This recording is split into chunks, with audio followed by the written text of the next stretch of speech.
এটা কোথায়? আমি এখানে কিভাবে এলাম? ওর মাথায় হাজারটা প্রশ্ন আসতে লাগলো। হঠাৎ রুমের আলো জ্বলে উঠল, সাথে সাথে ওর চোখ জোড়া আটকে গেল সামনের দিকে। ওর সামনে হাত পা আর মুখ বাঁধা অবস্থায় চেয়ারের এক পাশে ফেলে পড়ে আছে তুহিন। ওর পাশে কয়েকজন লোক দাঁড়িয়ে তুহিনকে গান পয়েন্ট করে রেখেছে। মেহনাজের বুকের ভেতর কিছু একটা তীব্রভাবে কেঁপে উঠল। ওর চোখে মুখে আতঙ্ক আর ভয়ের ছাপ স্পষ্ট আকারে ফুটে উঠল। মেহনাজ তুহিন তুহিন বলে চেঁচিয়ে যাচ্ছে, কিন্তু তুহিনের কোনো চেতনা নেই। ও চেয়ারের হাতল থেকে নিজের হাত জোড়া ছোটানোর জন্য বারবার জোর খাটাচ্ছে, কিন্তু চেয়ারের সাথে শক্ত দড়ি দিয়ে আবদ্ধ করা নিজের হাত জোড়া কিছুতেই ছোটাতে পারছে না। তখনই দরজার কাছ থেকে আওয়াজ ভেসে এলো। রিল্যাক্স রিল্যাক্স, এত হাইপার হবার কিছু নেই, এটা তো মাত্র শুরু। কণ্ঠটা ওর শ্রবণ ইন্দ্রিয় প্রবেশ করা মাত্রই মেহনাজ একদম থমকে গেল। ওর শরীরের ভেতর দিয়ে যেন শীতল স্রোতের মতো বেয়ে গেল। ওর চোখ দুটো অবিশ্বাসে বড় হয়ে গেল। মেহনাজ এক মুহূর্তের মধ্যে চুপ হয়ে গেল। ওর মনের মধ্যে একরাশ ভয় আর শঙ্কা জেগে উঠল, কিন্তু ও দ্রুত নিজেকে সামলে নেবার প্রয়াস চালালো। মেহনাজ নিজের মনটাকে পুরা দমে স্থির করলো। মনের মধ্যে জোর এনে চাপা স্বরে বলল, না না না, এ কিছুতেই হতে পারে না, এটা অসম্ভব। লোকটা দরজার দিকে থেকে খুটখুট পায়ে শব্দ করে মেহনাজের সামনে এসে দাঁড়ালো। মেহনাজ চোখ তুলে তাকালো তার দিকে। পরনে তার ব্ল্যাক কমপ্লিট স্যুট, স্পাইক করা চুল, ফ্রেঞ্চ কাট দেওয়া চাপদাড়ি, হাতে ব্র্যান্ডেড ব্ল্যাক ঘড়ি, ব্ল্যাক শু, দেখতে যেন পুরাই ডার্ক চকলেট। লোকটার এমন কেউ নেই যে চেনে না, যাকে দেখলে মেয়েদের বুকের হার্টবিট বেড়ে যায়, যার মনোমুগ্ধকর চাহনি আর স্মার্টনেস মেয়েদের নজর করে, যার ওপর ক্রাশ খেয়ে হামলে পড়ে মেয়েরা। কিন্তু ওকে দেখে মেহনাজের চোখ যেন বেরিয়ে আসার উপক্রম, কারণ সামনে দণ্ডায়মান ব্যক্তিটা আর কেউ নয়, রাফসান মির্জা। ওকে দেখে মেহনাজের শির দ্বারা দিয়ে ঠান্ডা স্রোত বয়ে গেল। মেহনাজ হতভম্বের তোড়ে চোখ গোল গোল করে তাকিয়ে আছে রাফসানের দিকে। ধোঁয়াশার এক তাণ্ডব চলছে ওর অন্তরিক্ষে। ওর কণ্ঠনালী থেকে বের হয়ে এলো থমথমে আওয়াজ। আপনি? রাফসান পকেটে হাত ঢুকিয়ে শীত বাজাতে বাজাতে মেহনাজের আরও কিছুটা নিকটে এসে দাঁড়ালো। রাফসানের ঠোঁটের কোণে লেগে আছে এক রহস্যময় হাসি, আর কণ্ঠে জড়িয়ে আছে এক অদ্ভুত শীতলতা। Yes miss Mehnaz, we meet again. তবে এবার খেলা হবে আমার নিয়মে, আর এই খেলায় তুমি এমন এক দুঃস্বপ্নের মুখোমুখি হবে যেখানে থেকে পালানোর পথ খুঁজে পাওয়া তো দূরের কথা, শ্বাস নিতেও কঠিন হয়ে যাবে। রাফসানের কথা শুনে মেহনাজের গলা শুকিয়ে কাঠ হয়ে গেল। এই মুহূর্তে কি করবে সে? তার মাথা কাজ করছিল না। ও রাফসানকে কিছু বুঝতে না দিয়ে নিজেকে দ্রুত সামলে নিল। কণ্ঠে নিপাত জোরে বলল, কি ভেবেছেন আপনি? আপনার এই হুমকিতে আমি ভয় পাবো? কখনোই না। ভয় পাওয়ার মতন মেয়ে আমি নই। জেলে গিয়েও শিক্ষা হয়নি আপনার, তাই না? রাফসান চোখ মুখ বিকৃত করে আক্রমণাত্মক স্বরে বলল, খুব তেজ না তোর? আজ তোর সব তেজ আমি মাটিতে লুটিয়ে দেব। রাফসানের কথায় মেহনাজ বিন্দুমাত্র বিচলিত হলো না, উল্টো গর্জন দিয়ে উঠল, একদম উল্টাপাল্টা বলবেন না। আমাদেরকে এখানে এনে আটকে রাখছেন কেন? আর আমার তুহিনকে ছেড়ে দিন বলছি। মেহনাজের মুখে আমার তুহিন কথাটা একদমই সহ্য হলো না রাফসানের। হঠাৎ ওর মুখের রূপ পরিবর্তন হলো, ওর জল শক্ত হয়ে গেল। ও মেহনাজের দিকে ভ্রু কুচকে এমনভাবে তাকিয়ে আছে যেন চেহারাটায় কখন আগ্নেয়গিরির রূপ নিয়েছে। তার শিরায় শিরায় ক্রোধে ঢেউ খেলা করছে। মুহূর্তে ওর চোখ দুটো রক্তলাল হয়ে গেল, যেন সেখান থেকে বিদ্ধ হতে পারে তীক্ষ্ণ শানিত শালাকা। খুব টান্না তোর ওর জন্য? আচ্ছা, একটা কাজ করলে কেমন হয়, যদি ট্রিগারে হালকা করে একটা চাপ দিয়ে এখানেই ওর গল্পের সমাপ্তি করে দেয়া যায়? রাফসানের কথা শুনে মেহনাজ আটকে উঠল। ও কম্পিত গলায় শুধালো, এইসব কি বলছেন আপনি? ওর কোনো ক্ষতি করবেন না প্লিজ। মেহনাজের চোখে যেন তুহিনের ক্ষতি হবার ভয় স্পষ্ট আকারে ফুটে উঠল, যা রাফসানের ধৈর্যের বাঁধ ভেঙে দিল। ওর আর সহ্য হলো না, ও আর নিজের রাগটাকে সামলাতে পারল না। রাফসান সজোরে ঠাস ঠাস করে দুটো থাপ্পড় মারল মেহনাজের গালে। রাফসান মেহনাজের গাল দুটো শক্ত করে চেপে ধরল, ক্রোধার কণ্ঠে বলল, তোর হৃদয়ে ওর জন্য এত ভালোবাসা?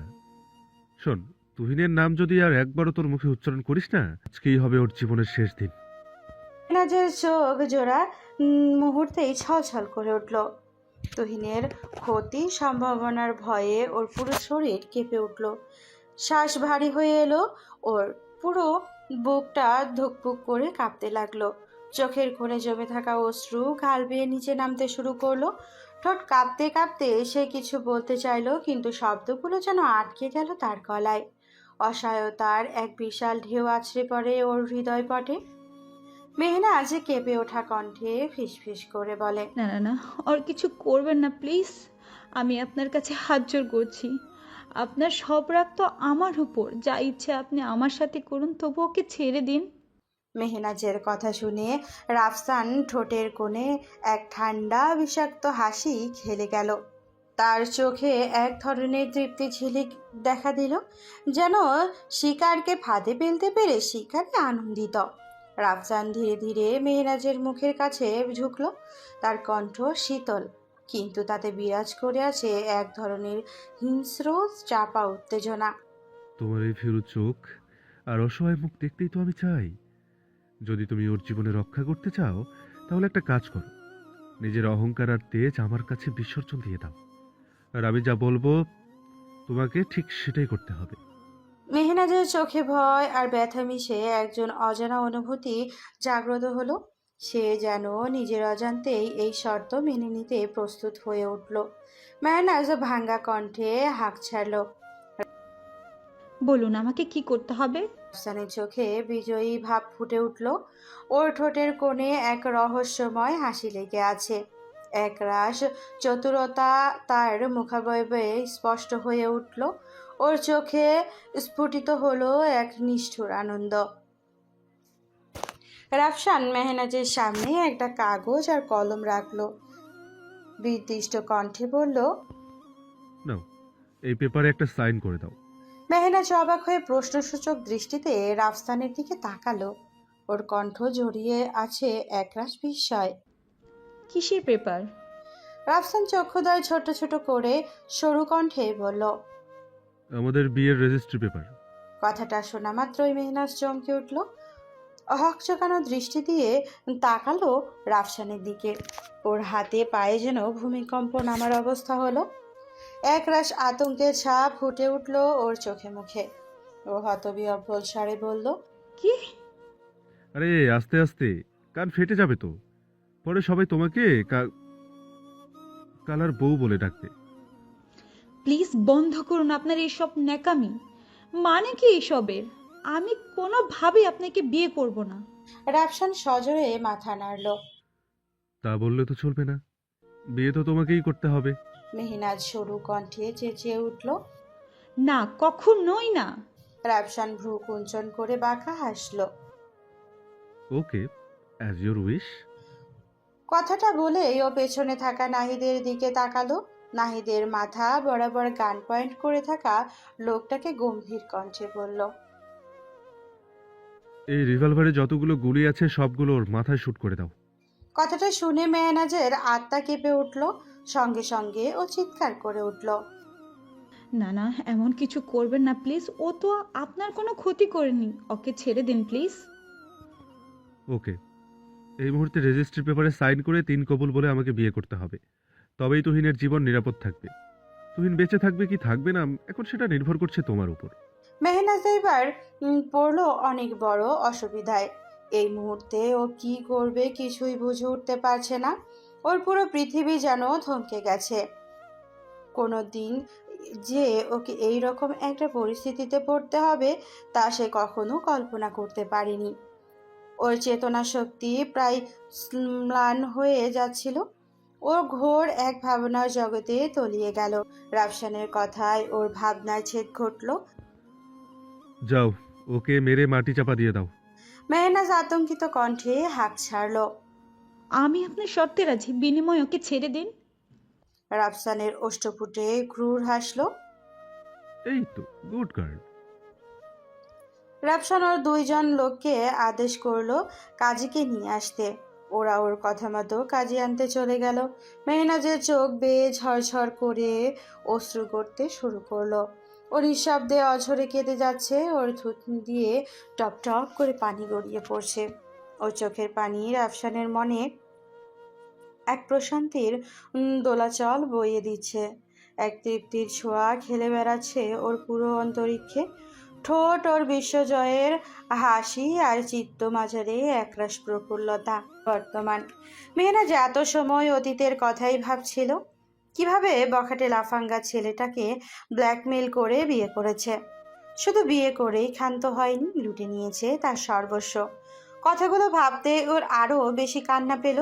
ও হু হু করে ডুকরে ডুকরে কেঁদে উঠল। কাঁদতে কাঁদতে ওর প্রচণ্ড কাশি উঠে গেল। সেই মুহূর্তে রাফসান দরজা খুলে ভেতরে প্রবেশ করলো।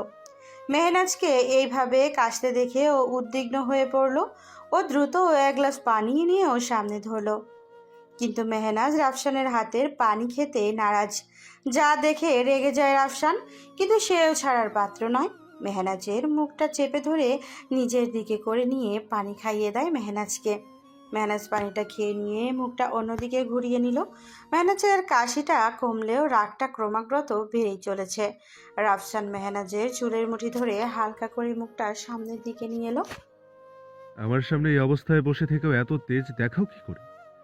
তুমি ভাঙবে তবু মচকাবে না, তাই না?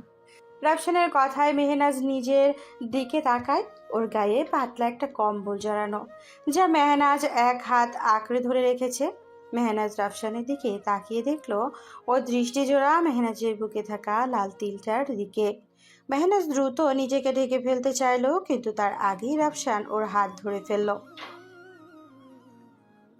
তারপর তিলটার মধ্যে গভীর চুম্বন দিতেই উঠে পড়ে। মেহনাজ খানিকটা কেঁপে উঠল ও রাফসানকে ঠেলে সরিয়ে দিতে চাইল, কিন্তু এক চুলও সরাতে পারল না। রাফসান চুম্বনের স্বাদ মিঠিয়ে মেহনাজের থেকে খানিকটা সরে গেল। মেহনাজ চোখ রাঙিয়ে তাকিয়ে আছে রাফসানের দিকে। রাফসান মেহনাজের দিকে মুখ করে ঘোর লাগা কণ্ঠে বলল, দেখো, এভাবে আর বেশিক্ষণ বসে থাকো না, তাহলে নিজেকে আর কন্ট্রোল করতে পারবো না। আর আমি একবার কন্ট্রোল হারিয়ে ফেললে কি হবে তা অবশ্যই তোমার জানা আছে। তাই তাড়াতাড়ি যাও, গোসল সেরে এসো, আমাদের আবার বের হতে হবে। মেহনাজ এতক্ষণ দাঁতে দাঁত চেপে ওর কথা শুনছিল। ওর কথা শেষ হতেই ক্রুদ্ধ চিত্তে আওড়ালো, নিজেকে কন্ট্রোল করতে পারবো না? আমার যা সর্বনাশ করার তো তা কালকে রাতেই করে দিয়েছেন, খচ্চর বেটার রাক্ষস কোথাকার। মেহনাজের কাছ থেকে ওর উত্তর না পেয়ে রাফসান ঠোঁট কামড়ে বলল, কি হলো, তুমি কি আমার সাথে একসাথে গোসল করতে চাইছো? রাফসানের কথা শুনে মেহনাজ ওর দিকে তার ভ্রু কুঁচকে তাকায়। রাফসান হালকা হেসে বলল, আচ্ছা বুঝেছি, তুমি যা চাইছো তাই হবে। কথাটা বলেই রাফসান মেহনাজকে কোলে তুলে নিল। মেহনাজ কিছুটা চেঁচিয়ে বাজখাই কণ্ঠে বলল, কি হচ্ছে কি? কি করছেন কি? ছাড়ুন, আমাকে ছাড়ুন। মেহনাজের হাত পা ছোড়াছুড়ি করলো। রাফসান বিরক্ত হয়ে ওকে জোরে এক ধমক মারল। চুপ। আর একবারও যদি হাত পা ছোড়াছুড়ি করো তাহলে গতকালকে রাতের ডোজটা আবার শুরু হবে। আর এবার গতকালকের থেকেও দ্বিগুণ হারে শুরু হবে। রাফসানের কথা শুনে মেহনাজের চোখ যেন চরকাজ। মেহনাজ শুকনো একটা ঠকিল। ও আর একটা কথাও বলার সাহস পেল না। রাফসান মেহনাজকে কোলে নিয়ে ওয়াশরুমে চলে গেল। শাওয়ার ছেড়ে দিয়ে তার নিচে দাঁড়ালো। ঠান্ডা পানির ঝাপটা এসে ওর গায়ে পড়তেই সঙ্গে সঙ্গে মেহনাজ কেঁপে ওঠে। রাফসানের গলা জড়িয়ে ধরলো। মেহনাজ কিছু বলার শক্তি পাচ্ছে না। ঠান্ডা পানির গতিবেগ ওর শরীরে থরথরিয়ে কাঁপছে। রাফসান মেহনাজের কানের কাছে মুখ নিয়ে হিসিয়ে বলে, শাওয়ার শেষ করার আগে যদি এখান থেকে বের হয়ে যাওয়ার চেষ্টা করো তাহলে পরবর্তীতে ঠান্ডা পানির গতিবেগ আরো বাড়বে। রাফসান মেহনাজকে কোলে থেকে নামিয়ে ঠান্ডা পানি বন্ধ করে গরম পানি চালু করলো। গরম পানির সংস্পর্শে মেহনাজ কিছুটা স্বস্তি পেল, কিন্তু রাফসানের চোখে একটা অদ্ভুত দৃঢ়তা ফুটে উঠল, যা দেখে সে নিস্তব্ধ হয়ে গেল। প্রায় 15 মিনিট পর শাওয়ার শেষে রাফসান মেহনাজকে কোলে নিয়ে ওয়াশরুম থেকে বের হয়ে এলো। মেহনাজের পুরো শরীর এখনো থরথর করে কাঁপছে। রাফসান একটা টাওয়াল নিয়ে মেহনাজের লম্বা ভেজা চুলগুলো সুন্দর করে মুছে দিয়েছে। চুলগুলো মোছা শেষে তোয়ালেটা একপাশে রাখলো। রাফসানের চোখ পড়লো মেহনাজের নিচে ঠোঁটের ফোলা অংশের দিকে। রাফসানও ঠোঁটে আঙ্গুল ছোঁয়াতে যাবে, তৎক্ষণাৎ মেহনাজ ওর মুখ ঘুরিয়ে ফেললো। রাফসান ড্রেসিং টেবিলের ওপরে রাখা ফার্স্ট এড বক্সটা নিয়ে আসলো। ওর গালে আলতো করে হাত দিয়ে ওর মুখটা রাফসানের দিকে ঘোরালো। বক্সটা খুলে ভেতর থেকে তুলো নিয়ে তাতে কিছু সাবলন ঢেলে মেহনাজের ঠোঁটের ক্ষতস্থানটা আলতো করে মুছতে শুরু করলো। মেহনাজের ঠোঁটটা হালকা জ্বালা করে উঠল। ও সামান্য কেঁপে উঠল। রাফসান মেহনাজের ঠোঁটে আলতো করে ফু দিচ্ছে আর স্যাভলন লাগিয়ে দিচ্ছে। স্যাভলন লাগানোর শেষে রাফসানের ঠোঁটে সুন্দর করে যত্ন সহকারে মলম লাগিয়ে দিল। রাফসান ওর চোখের দিকে তাকিয়ে দেখলো ওর চোখ জোড়ায় রাগ ও অভিমানের ছাপ স্পষ্ট, কিন্তু বিষয়টাও তেমন একটা আমলে নিল না। রাফসান ওর দিকে থেকে চোখ সরিয়ে উঠে দাঁড়ালো। আলমারি থেকে জাম কালারের একটা জামদানি শাড়ি বের করে ওর হাতে দিল। তারপর শান্ত কণ্ঠে বলল, এই শাড়িটা পরে নাও, এটা তোমার জন্য স্পেশাল অর্ডার দিয়ে বানিয়েছি। মেহনাজ একবার শাড়িটার দিকে তাকালো। পুরো শাড়িটাই সুন্দর করে গোল্ডেন কালারের জরি সুতোর কাজ করা, বেশ এক্সপেন্সিভ, কিছু স্টোন লাগানো শাড়ির বিভিন্ন জায়গায়। শাড়ির পায়ের দিকটায় জাম আর গোল্ডেন কালারের কন্ট্রাস্ট করা, পুরো আঁচলে জরি সুতার স্টোন লাগানো, সব মিলিয়ে নজর করার মতো একটা শাড়ি। যে দেখবে নির্ঘাত তারই ভালো লাগবে। মেহনাজ শাড়ি টানতে ভালো করে একবার চোখ বুলিয়ে নিল। পরক্ষণে শাড়িটার থেকে চোখ সরিয়ে নিয়ে বিছানার উপরে রাখলো। কিছু মুহূর্ত চুপ থেকে তীব্র কণ্ঠে বলল, আমি শাড়ি পরতে পারি না। সমস্যা নেই, আমি নিজেই পরিয়ে দেবো। মেহনা সাথে সাথেই প্রতিবাদ করলো, রকচটা কণ্ঠে বলল। না, আমি শাড়ি পরতে পারবো না। রাফসানের মুখ কঠিন হয়ে উঠল। তার চোখে দৃঢ়তা ঝলসে উঠল। জোরে ধমক দিয়ে গম্ভীর গলায় বলল, একদম চুপ। একবার বলেছি না আমার কথার উপর কথা বলবে না। আমি যেটা বলেছি সেটাই হবে। মেহনাজ ভয়ে কথা বলার সাহস হারালো। রাফসান ধীরে ধীরে শাড়ি পরানোর কাজ শুরু করলো।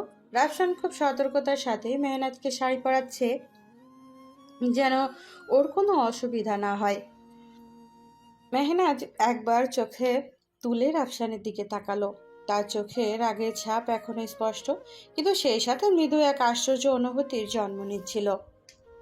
হঠাৎ রাফসানের সাথে মেহনাজের চোখাচোখি হয়ে গেল। মেহনাজ দ্রুত চোখের দৃষ্টি অন্যদিকে সরিয়ে নিল। রাফসানের ঠোঁট ভিড়ি মৃদু হাসলো। প্রায় অনেকক্ষণ চেষ্টার পর রাফসান শাড়ি পরানোর শেষে একটা গভীর স্বস্তির নিঃশ্বাস ফেলল। তার চোখে এক ধরনের তৃপ্তি, যেন সে কোনো অসম্ভব কাজ শেষ করেছে। রাফসান বিমোহিত নয়নে মেহনাজের দিকে তাকিয়ে আছে। ওর গাড়িটায় এত সুন্দর লাগছে যে ওর মনে হচ্ছে যেন ডানা কাটা পরি তার সামনে দাঁড়িয়ে আছে। ওর চোখে যেন ঘোর লেগে যাচ্ছে, কেমন একটা অস্থিরতা অনুভব হচ্ছে নিজের মধ্যে। মেহনাজ রাফসানকে এইভাবে তাকায় থাকতে দেখে ও অন্যদিকে মুখ ঘুরিয়ে নিল। মেহনাজের এহেন কাণ্ডে রাফসানের কপালে বেশ কয়েকটা বিরক্তির ভাঁজ পড়ল। হাতে সময় কম থাকায় বিষয়টা বেশি একটা গুরুত্ব দিল না। রাফসান মেহনাজের হাত ধরে টেনে ওকে ড্রেসিং টেবিলের আয়নার সামনে এনে দাঁড়ালো। মেহনাজ চুপ করে আয়নার সামনে দাঁড়িয়ে আছে। তার মনে এখনো রাগের দোলাচল চলছে, কিন্তু কোথাও এক অদ্ভুত প্রশান্তি যেন জন্ম নিচ্ছে। হঠাৎ করে রাফসানকে কেন যেন ওর খুব কাছের আর খুব আপন মনে হচ্ছে, কিন্তু এমনটা হবার কারণ সে নিজেও জানে না। পর মুহূর্তে সে নিজেকে সামলে নিল। ও চুল আঁচড়াতে ড্রেসিং টেবিলের ড্রয়ার খুলল চিরুনি নেবার জন্য। হঠাৎ ওর চোখ জোড়া কিছু একটার দিকে থমকে গেল। মেহনাজ ড্রয়ারের ভেতরে লাল রঙের একটা ডায়েরি দেখতে পেল। ডায়েরিটার লাল মসৃণ মলাটের ওপরে সুন্দর কিছু স্টিকার লাগানো। ঝলমলে চাঁদ, তার ছোট্ট একটা রঙিন প্রজাপতি, আর এক কোণায় ফুটে থাকা গোলাপের স্টিকার, যেন ভালোবাসার আবেগ দিয়ে সাজানো এক ছোট্ট পৃথিবী। কোণায় সোনালি রঙের পাতলা নকশা, হালকা ঝিলমিল করা কিছু তার ছোঁয়া, আর কিছু মাঝখানে হস্তলিখিত নামের কিছু অস্পষ্ট ছাপ। এক অদ্ভুত অনুভূতি গ্রাস করলো ওর মেহনাজের মনকে। অচেনা এক অনুভূতি ওর বুকের মাঝে ঢেউ তুলল। ওর মস্তিষ্কে বিচরণ করছে কেন এক অস্পষ্ট স্মৃতির উপস্থিতি। মেহনাজ ডায়েরিটার দিকে হাত বাড়াতে যাবে, তৎক্ষণাৎ একটা শক্ত হাতের বাধা পড়ল ওর হাতের অগ্রভাগে। ওর সূক্ষ্ম নেত্রে পাশ ফিরে তাকালো। ওর পাশে দণ্ডায়মান হয়ে আছে রাফসান। ওর চোখ জোড়া দৃঢ়তার সাথে মেহনাজের দিকে নিবদ্ধ হয়ে আছে, কণ্ঠেও জড়িয়ে আছে অপ্রতুল তীব্রতা। এই ড্রয়ারে হাত দিয়েছো কেন তুমি? রাফসানের কণ্ঠে এমন তীব্রতা মেহনাজকে বিস্মিত করল। মেহনাজ কিছুটা অবাক হয়ে দাঁড়িয়ে আছে। ছোট্ট একটা ডায়েরির জন্য এত কেন রাগ, যা সম্পূর্ণই অপ্রত্যাশিত। মেহনাজ রাফসানের হাত ছেড়ে ফেলে দিয়ে ওর হাতটা এটা সরিয়ে নিল। জলদগম্ভীর হয়ে এক বাক্যে শুধালো। সরি। মেহনাজ মুখে জড়িয়ে আসা আষাঢ়ে মেঘ রাফসানের আখি যুগলে অনবদ্য হয়ে ধরে দিল। মেহনাজ মুখ ঘুরিয়ে চলে যেতে উদ্যত হলো। তার আবেগে রাফসান ওর হাত নিজেই মুষ্টিবদ্ধ করে আবদ্ধ করলো। মেহনাজ তবুও পিছন ফিরে চাইল না। ওর সামনের দিকে মুখ ঘুরিয়ে রেখেছে, হাত ছোটানোর জন্য প্রয়াস চালিয়ে যাচ্ছে অনবরত। রাফসান ওর হাত শক্তি প্রয়োগ করলো, এক টানে মেহনাজকে নিয়ে এলো ওর বক্ষদেশে। আচমকা হ্যাচকা টানে মেহনাজে ভারসাম্য হারালো, খামচে ধরলো রাফসানের শার্টের গলদেশ। কিছু চুল এলোমেলো হয়ে চুইয়ে আছে মেহনাজের কপালে অগ্রভাগে। রাফসানের ওর হস্তের আঙ্গুলদ্বয় দ্বারা চুলগুলো সরিয়ে কানের কাছে গুজে। মেহনাজের মুখে বিরক্তিকর রেখা স্ফুটিত হয়ে আছে, কিন্তু রাফসানের নজর সেই দিকে নিরাপদ। মেহনাজ কিছু বলার নিমিত্তে ওর ওষ্ঠযুগল কিঞ্চিত ফাঁক। রাফসান তৎক্ষণাৎ শুধালো। এখন আর কোনো কথা নয়, পরে কথা বলার অনেক সময় পাবে। এখন রেডি হয়ে নাও, দ্রুত আমাদেরকে বের হতে হবে। মেহনাজ কিছু একটা বলতে চেয়েও বলতে পারল না। ঠোঁটে আসা কথাটা ওর কণ্ঠে আটকে গেল। মেহনাজের অক্ষিযুগল জিজ্ঞাসা দৃষ্টি আর মনের প্রশ্নের জটলা। লোকটাকে যেন সে বুঝে উঠতেই পারছে না। ক্ষণে ক্ষণে যেন তার অবয়ব পরিবর্তিত হতে থাকে। রাফসানকে কেমন যেন বিস্ময়কর মানব লাগছে ওর নিকট, যার প্রতিটা রন্ধ্রে রন্ধ্রে যেন রহস্যের শিকড় জড়িয়ে আছে। ওর মনে চলেছে ঘোর এক ভাবনার দোলাচল। রাফসানের ভারী কণ্ঠে ওর ভাবনার ঘোর কাটল। কি হলো, রেডি হচ্ছ না যে? আচ্ছা, তুমি কি কোনোভাবে আমার হাতে রেডি হতে চাইছো?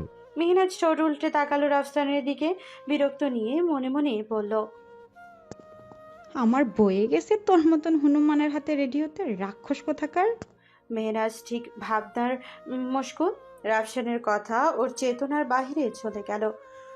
সুযোগ সন্ধানী রাফসান ওর দিকে তাকিয়ে ওষ্ঠপুটে হালকা হাসল। ঠিক আছে বেবি, তোমার কষ্ট করতে হবে না, আমি না হয় তোমাকে রেডি করিয়ে দিচ্ছি, ওয়েট। কথাটা বলে রাফসান ওর দিকে এগিয়ে যেতে পা বাড়ালো। মুহূর্তের মধ্যে মেহনাজ লাফ দিয়ে পেছনে হাঁটলো। মেহনাজ আর চোখে একবার পরখ করে নিল রাফসানকে। রাফসানের ঠোঁটের কোণে এখনো বাঁকা হাসি লেগে আছে। মেহনাজ তড়িঘড়ি করে রেডি হতে শুরু করলো। 15 মিনিট পর মেহনাজ নিজেকে সম্পূর্ণরূপে রেডি করে নিয়েছে। বেশি একটা সাজেনি সে। চোখে হালকা কাজল দিয়েছে, ঠোঁটে হালকা লিপস্টিক, চুলগুলো সুন্দর করে খোপা করা, আর শাড়ির আঁচলটাকে হালকা একটা কুচি উঠিয়ে কাঁধের কাছের সেফটি পিন দিয়ে আটকে রেখেছে, যার ফলে আঁচলের হালকা ফাঁক দিয়েও মেহনাজের মেদহীন চিকন পেটটা হালকা দেখা যাচ্ছে। রাফসানের সেই জিনিসটা ঠিক হজম হলো না। এটা কেমন আঁচল তোলা হলো? মেহনাজের পর নিজেকে আয়নায় দেখে নিল। সবই তো ঠিক আছে, তাহলে লোকটা কেন এমন করছে? মেহনাজের কথায় পাত্তা দিল না। নিজের মতো বেরিয়ে যেতে উদ্গ্রীব হলো। রাফসান পেছন থেকে এক ঝটকায় তার হাতে দিয়ে তাকে থামিয়ে দিল। মেহনাজ ঘুরে তাকালো। রাফসানের মুখশ্রী জুড়ে রাগের অভিব্যক্তি ফুটে আছে। রাফসান মেহনাজের আঁচলের দিকে হাত বাড়াতেই ও পিছিয়ে গিয়ে চেঁচিয়ে উঠল। কি করছেন কি এটা আপনি? রাফসানও ঠোঁটে আঙ্গুল ঠেকিয়ে ওকে ইশারা করে থামিয়ে দিল। চুপ, কোনো কথা নয়, এখানে চুপচাপ দাঁড়াও। আমি আপনার কথা শুনতে বা মেহনাজ পুরো কথা শেষ করতে পারলো না, তার আগেই রাফসানের শক্ত হাতটা উঠে গেল ওর গাল বরাবর। রাফসান কটমট চোখে তাকিয়ে আছে মেহনাজের দিকে। ওর চোখে যেন রাগের অগ্নিকুণ্ডলী ফুটে আছে। মেহনাজ ভয়ে আর কিছু বলতে পারলো না। মাথা নিচু করে গুটি সুটি মেরে দাঁড়ালো। রাফসানোর আঁচলের সেফটি পিনটা খুলে আঁচলটা পেটের দিকে একটু নিচে নামিয়ে দিল। তারপর সুন্দর করে সেফটি পিনটা সেট করে দিয়ে ওর কাঁধ বরাবর। এবার একদম পারফেক্ট লাগছে। থাপ্পড় মেরে বলছে পারফেক্ট? তোর মুন্ডু আছে। হনুমান গন্ডার রাক্ষস, কোথায় কোথায় খালি ঠাস ঠাস করে থাপ্পড় মারা। মনে হয় এটা আমার গাল নয়, সরকারি রাস্তা। যখন ইচ্ছা হবে তখনই মারবে। কথাগুলো মনে মনে বলল মেহনাজ। কিছুক্ষণ পর ওরা বেরিয়ে পড়ল। রাফসান ড্রাইভিং সিটে বসে আছে আর মেহনাজ বসা তার পাশে। ওদের মধ্যে পিনপতন নীরবতা চলছে, কারো মুখে কোনো কথা নেই। মেহনাজ জানালার বাইরে হালকা মাথাটা বের করে রেখেছে। বাহিরের মৃদু বাতাস এসে ওর গায়ে হালকা করে আছড়ে পড়ছে। কপালের সামনের দিকে কিছু চুল এলোমেলো হয়ে লেপ্টে পড়েছে। কোনো একটা গভীর ভাবনা যেন ওকে আষ্টে পৃষ্ঠে জড়িয়ে ধরে রেখেছে। রাফসান ড্রাইভ করছে আর একটু পর পর আর চোখে মেহনাজকে দেখছে। ওর পনগহীনে স্ফুটিত হলো কিছু প্রখর ভাবনার। তোমার প্রতি কঠোর হতে চেয়েও কেন আমি কঠোর হতে পারছি না? কেন বারবার আমার মন তোমার প্রতি দুর্বল হয়ে পড়ছে? যে প্রতিশোধের বীজ আমার মনে বপন করা আছে, আমি কেন পারছি না সেই প্রতিশোধ নিতে? কেন তোমার সরল চোখ আর নিষ্পাপ মুখশ্রীটা আমাকে বারবার তোমার দিকে টানে, ভুলিয়ে আমার প্রতিশোধের কথা? কথাগুলো ভাবতে ভাবতে ওর গাড়িটা কাঙ্ক্ষিত স্থানে পৌঁছে গেল। গাড়ি থেকে নামো, আমরা এসে গেছি। রাফসানের কথায় মেহনাজের ধ্যানভঙ্গ হলো। ও কোনো কিছু না বলে গাড়ি থেকে নেমে গেল, কিন্তু নামার পরও রাফসানের দিকে তাকিয়ে একদম শক হয়ে গেল। মেহনাজ ওর মামা বাড়ির সামনে দাঁড়িয়ে আছে। ও এক নজর রাফসানের দিকে তাকালো। রাফসানের ঠোঁটের কোণে কেমন যেন এক অদ্ভুত হাসি লেগে আছে, যা দেখে মেহনাজ কিছুটা ভয় পেয়ে গেল। ভয়ের চিত্তে আওড়ালো। হঠাৎ এখানে কেন এলো? ওর মনে আবার উল্টাপাল্টা কিছু চলছে না তো? মেহনাজের মনের ভাষা ওর চোখে ফুটে উঠল, যা বুঝতে রাফসানের বেগ পেতে হলো না। রাফসানের কণ্ঠে নমনীয়তা বিরাজমান। এত ভয় পাবার কিছু নেই। সব মেয়েরাই বিয়ের পরে বাবার বাড়িতে আসে, তাই ভাবলাম তোমাকেও তোমার বাড়ি থেকে ঘুরিয়ে নিয়ে যাই। এখন আর ভাবনা চিন্তা না করে ভেতরে চলো। রাফসানের কথায় মেহনাজ মন গহীনে প্রশান্তি ফিরে পেল। ওর ভেতরে থেকে স্বস্তির এক নিঃশ্বাস আরোহিত হলো। ও ধীরে ধীরে এগিয়ে চলল বাড়ির দিকে। রাফসান মেহনাজের পিছে পিছে হাঁটছে। ও হাঁটতে হাঁটতে পুরো বাড়িটা একবার চোখ বুলিয়ে নিল। দোতলার বিশিষ্ট বাড়িটায় পুরাতনের একটা ছাপ স্পষ্ট আকারে ফুটে উঠেছে। তারপর ভীষণ সুন্দর লাগছে বাড়িটাকে দেখতে।